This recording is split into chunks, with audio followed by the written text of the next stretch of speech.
Alors, on revient sur cette baisse d'impôts pour les PME annoncée par Christine Fréchette. Ça vise donc 75 000 petites et moyennes entreprises, un allègement fiscal de 630 millions sur 5 ans. On va tout de suite en discuter avec la porte-parole en matière d'économie pour le Parti québécois, Catherine Gentilcorps. Bonsoir. Bonsoir. D'abord, une bonne ou une mauvaise nouvelle? Ben écoutez, c'est quand même, c'est pas la première fois, là, il commence à faire ça à répétition. La CAQ prend les meilleures idées du Parti québécois. Ça fait déjà plusieurs mois qu'on est sorti là-dessus puis qu'on a annoncé une baisse, une réduction fiscale historique pour l'ensemble des PME du Québec. Aussi avec un allègement réglementaire assez important là, pour vraiment permettre à nos PME d'avoir un contexte de concurrence idéal puis de pouvoir se développer à leur maximum, à leur plein potentiel. Donc là, on reprend en partie cette idée-là Oui. aujourd'hui du côté de Mme Fréchette. Donc, c'est une bonne nouvelle, Mais finalement.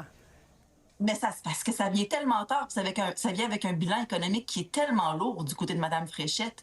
Je veux dire, elle nous arrive, elle fait un virage à 180 degrés complet, et on dirait qu'elle aimerait qu'on oublie que c'était elle, jusqu'à il y a quelques semaines, qui était encore la super ministre de l'Économie, qui vient avec un bilan à dénoncer. Là, je veux dire, si c'est si efficace que ça, là, le bar ouvert des subventions aux grandes entreprises étrangères, comment ça se fait que le Québec connaît une des pires croissances du PIB par habitant en Occident?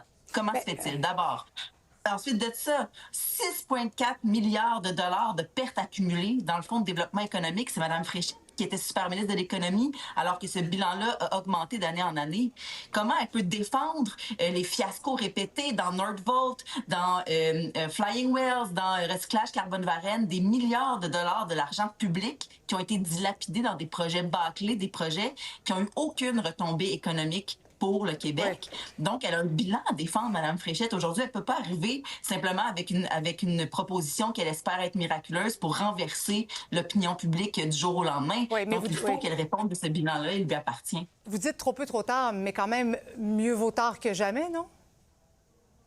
Ben, c'est-à-dire qu'on verra, parce que là, si on maintient parallèlement à ça le bar ouvert aux subventions aux grandes entreprises étrangères, si on maintient parallèlement à ça qu'on continue à mettre de l'argent sans fin dans le Fonds de développement économique, où est-ce qu'on va prendre de l'argent pour financer tout ça? Là, je sais qu'il y avait une cagnotte qui lui avait été réservée par le ministre des Finances, mais au bout du compte, on doit faire des économies ailleurs, on doit prendre de meilleures décisions, puis dépenser l'argent des concitoyens avec beaucoup plus de sérieux.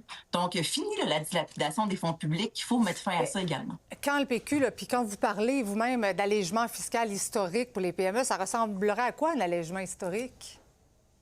Mais là, on n'a pas chiffré au complet l'offre encore, mais ce qu'on a dit, c'est que nous, ce qu'on veut faire justement, c'est en mettant fin au bar ouvert des subventions aux grandes entreprises, en abolissant le Fonds de développement économique dans lequel il y a 6,4 milliards de pertes.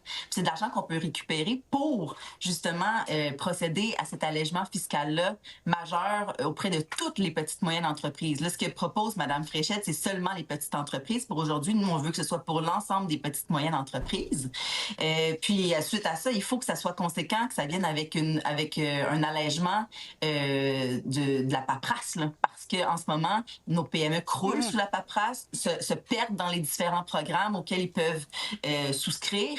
Donc, il faut faciliter la voie pour eux, s'assurer que ce soit simple, puis qu'on puisse créer le meilleur contexte d'affaires possible pour que ceux qui ont les meilleurs plans d'affaires, qui ont les meilleurs outils, puis qui font le meilleur travail, puissent obtenir des résultats qui sont probants.